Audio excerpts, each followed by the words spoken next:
February 2023, I decided to change my daily driver from a 2017 Mercedes E-Class Saloon, a very normal E220 diesel, which was a highly reliable, never let me down, normal family everyday car, to a Mercedes AMG GLC 43 Premium, the V6 twin turbo version. At this point, there were no brand new AMG GLC 43s available from the Mercedes dealers.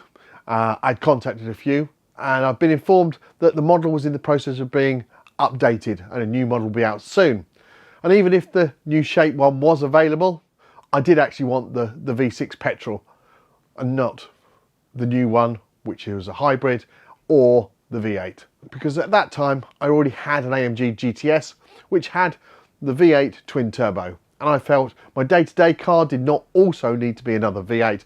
Many would disagree and say, hey, sod it, have two V8s, but not for me. Anyway, after speaking with a few authorised dealers looking for some very low mileage, nearly new AMG GLC 43s, I found one at Mercedes-Benz Southwest and I purchased it. They have a dedicated online team. The car was 9 months old at that point and it only completed 6,500 miles. The purchasing process was simple enough. The difficult part was I was on holiday in Dubai at the time, and doing all the financial stuff while on another continent was not easy, but it was achievable, and I did it. At this point, I'd not seen the car, only photos and a walk around the video. I know I see lots of things online, don't buy a car without seeing it, but hey, I did. But Mercedes-Benz also assured me that I could reject the car if it was not as described when it arrived. I also insisted that the car was brought to me on a trailer opposed to being driven up. That was just a personal thing though, and I had to pay a little bit extra for that. I did also want to de-risk the purchase. So I put a 25% deposit down and put the rest on finance through Mercedes-Benz, knowing that that would give me additional consumer rights should the car be faulty or not as described. Throwing a car back at a finance company is a lot easier than trying to get a refund on an outright purchase from a dealer. My thinking was, if all is well, I have the option to settle the finance with no penalties, no interest in the first 28 days. It's a great thing that we have this Consumer Credit Act in the UK.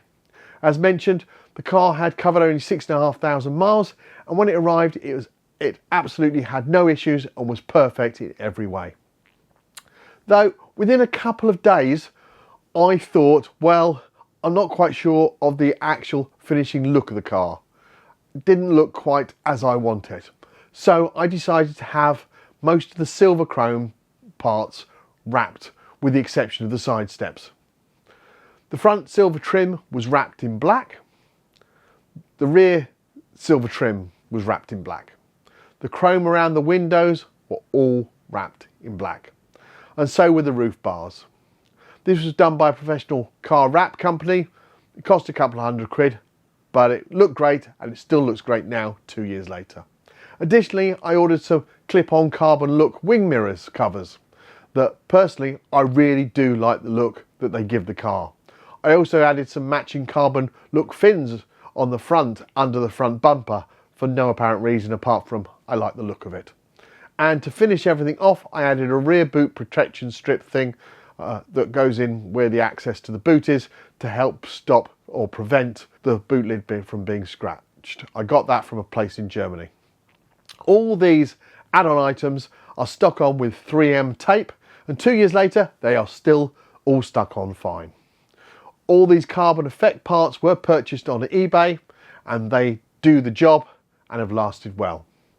Oh, I nearly forgot, I also ordered the AMG Petrol Cap, the one with the little red accent on it that matches the seat belts. I know it's only me that sees this, but hey, it's about personalising your car, isn't it? I did consider changing the rear badges to black ones. I even ordered them and I have them. I saw a post with one that had been done and instantly decided that leaving them as they are was the right choice for me. In my opinion, it gives a more sophisticated classic factory look opposed to make everything black. And let's face it, I'm not 21 anymore. As some say, less is more. A couple of weeks after taking delivery and just after I'd settled the finance, I had my dash light up with massive error messages that were telling me to stop the car, park up, as the battery was not charging. It proceeded to go into limp mode, and it told me that certain things wouldn't be working, like heated seats and stuff like that. Anyway, I'd been on a 3-hour journey, so that was worrying, and I still had an hour and a half to get home, and I needed to get home.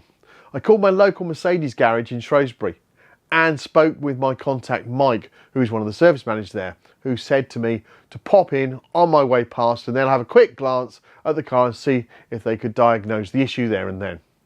This is quite worrying, as I said, as the car warnings were going mad and going off everywhere. And I wanted to be in the 4-wheel drive GLC and not in my rear-wheel drive GTS over those next few days, because there was snow on the ground, it was getting deeper, and it was just not GTS weather. 10 minutes after my arrival, the issue was all diagnosed and fixed before I'd even had time to drink my complimentary coffee. It turned out it was a loose connection on the battery and had probably been like that since new out of the factory, working itself loose. I must say the service I received from Mercedes-Benz Shrewsbury was brilliant. I decided at that point to take out an annual service contract plan, as it works out cheaper than pay as you go, as you get a discount. It's a no-brainer really. The car is still under manufacturer's warranty. It's a 3-year warranty, so all parts and labour for faults are covered, and the service contract plan that I just mentioned is £43 a month, and that covers all my servicing costs. The Mercedes GLC 43 has had one recall during my ownership, and that was for something to do with the fuel system. I received a letter from Mercedes, booked it in with Mercedes-Benz Shrewsbury, and it was all fixed. The only other issue the car has had is a crabbing when it's at low speed and tight turning manoeuvring. The issue is well documented on the forums and acknowledged by Mercedes, as it's not a fault but a characteristic. I can confirm the characteristic is bloody annoying, but does not affect the enjoyment of the car for me. But I am pleased I did not go for the Premium Plus, because I'm sure with the larger wheels, mine are 20s, I think those are 21s, and they're not as nice designs, they would have probably been a bit more of a crabbing issue. I have covered now just under 24,000 miles in the car and have enjoyed every mile so far. Tyre wear's been good. I have been through one set on the front, and I'll be due to get some more for the rears in the next couple of thousand miles. Looking back, I feel I made the right choice with the Mercedes AMG GLC 43 Premium. Have you had any experience with a GLC? Has it been positive? Let me know in the comments. Have I just been very lucky that I've had one that's great? Anyway, look forward to hearing those comments.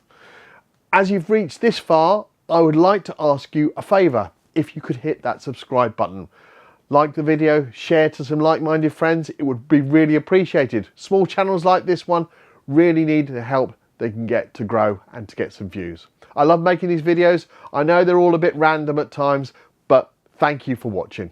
Until the next one, JP out.